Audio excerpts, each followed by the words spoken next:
Venus Flytrap Misfortune Cookies. Let's see what's cooking. Let's get the facts.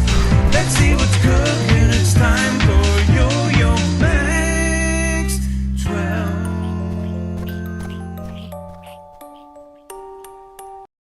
Hello everyone. First thing we're going to do is make the little flies that are going to have the fortunes in them for our misfortune cookies. Now, full disclosure, I did not come up with this idea for these little fortune cookie flies. I will put a link to the website where I did find the idea. So basically all you do is you're going to cut a strip of black cardstock paper in a kind of long triangle shape that's kind of half an inch at the base and then tapers to a point. And then once that's cut out, you print out your misfortunes. Now here's an example of one. All of your dreams will come true, including nightmares. And then you're going to glue this onto the black piece of paper. And if it's a little bit too wide, just go ahead and trim it up with a pair of scissors because you don't want any of that white sticking out. Now, I'm going to put a little list of other fortunes or misfortunes that you can put in your cookies. I'll put a list of those in the description box, and I would love if you could come up with some other ones in the comments. So please come up with your best misfortune for our Halloween cookies and put that in the comments for me. I'd love to see them. Now for the wings, you just use a piece of plastic, like it's acetate, it's like a thin plastic, and just draw on the wing shape with a Sharpie marker. Very simple. You can use any kind of really stiff, clear plastic for this. Then you're going to roll up your little fly, starting from the wider end, and roll it all the way up. And once it's rolled up, you're going to put just a teeny tiny little dab of glue at the very tip of the pointy end to hold it so that it stays together. But you don't want to glue the whole thing because then people won't be able to open them to read the fortune. And then once that's done, all you have to do is just glue on the wings with a tiny dab of glue. Now make sure that you put it so you're not covering up that little tab that the person has to actually peel, if you know what I mean. And of course the glue stuck to my fingers. And there is a completed little fortune fly. And now onto the fortune cookies themselves. That's 2 egg whites, large ones, half a teaspoon of vanilla extract, half a teaspoon of almond extract, and 3 tablespoons of vegetable oil. And then you'll beat this with an electric mixer or with a whisk until the egg whites are frothy.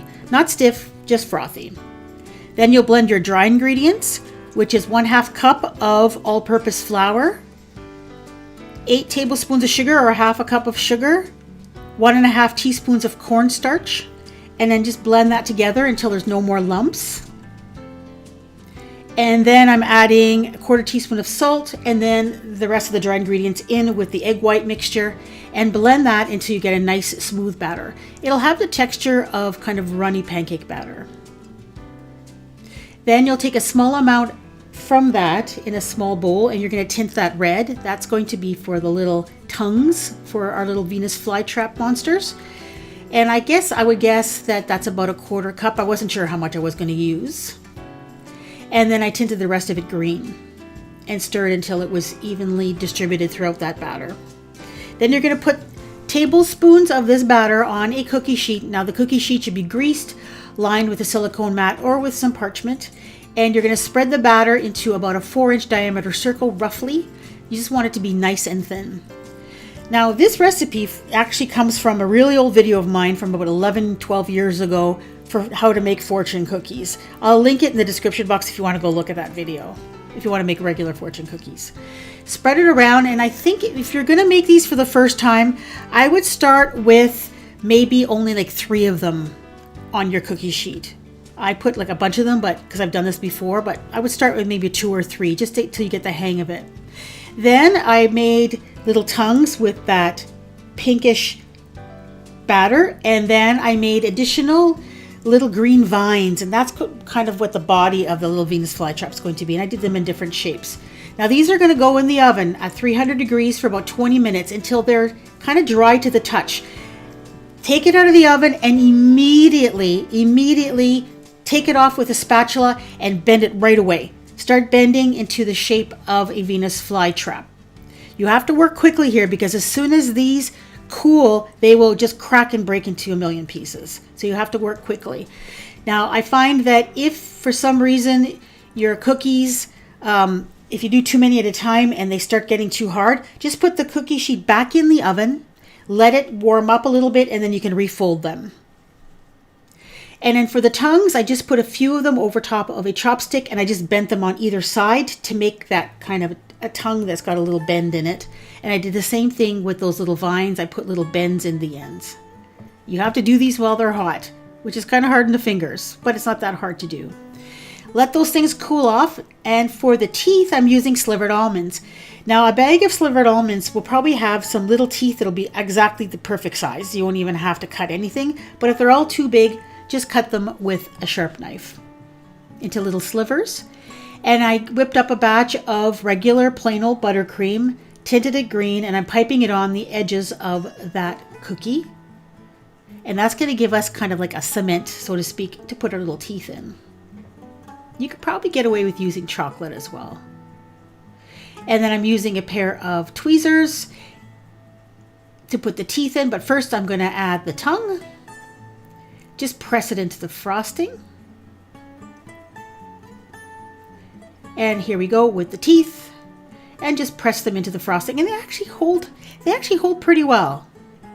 So do the bottom jaw, and then to do the top, I would flip it over to do the top part, because if you try to stick them in, if it's right side up, then they have a tendency to fall out, if you know what I mean.